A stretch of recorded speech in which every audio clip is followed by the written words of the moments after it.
Lots of people have got in contact with me asking questions about this new policy that will introduce national service or volunteering for young people. So I thought I'd answer some of those questions.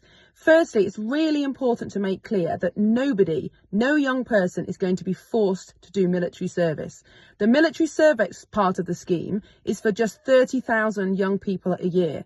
Bear in mind, there are around 600,000 people who turn 18 every year. So this is a scheme for just 1 in 20 people, and it will be voluntary. Nobody will be forced to join the army that doesn't want to do it. But what the schemes from other countries tell us, like Norway, where a similar scheme is in operation, is that this is actually popular, it's highly competitive, and that young people really want to have a go at this scheme.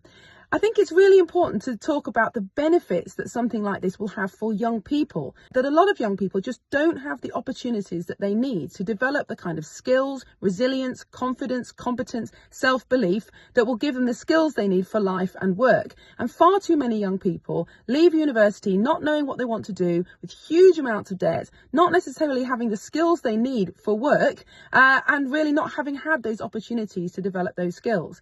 A year in the armed forces or weekend volunteering with a whole range of different projects will give young people those skills that they don't currently have the opportunity to develop. So there are huge benefits of this to young people. Also, I know lots of young people would consider a career in the military, but don't want to commit 5 or 7 years of their life when they don't know what it will be like. That's perfectly natural.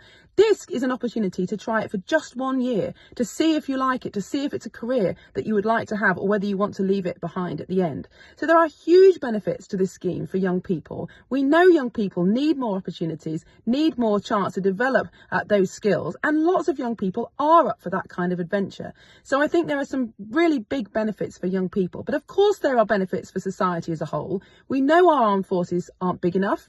We know that the world is becoming a more dangerous place, and that the best deterrent, the best way to stop a war, is to have a sufficient fighting force to put off enemies from attacking you. And a brilliant way to grow our fighting force is to have a cohort of young people each year who are gaining those skills to be in the reserves, who know what they're doing from a military point of view. That is going to be the best way to avoid a war in the future. Of course, if there was a war, we would have to have conscription. So isn't it better to avoid a war by growing the strength and the competence of our armed forces this way, in a voluntary way that gives young people the skills that they need?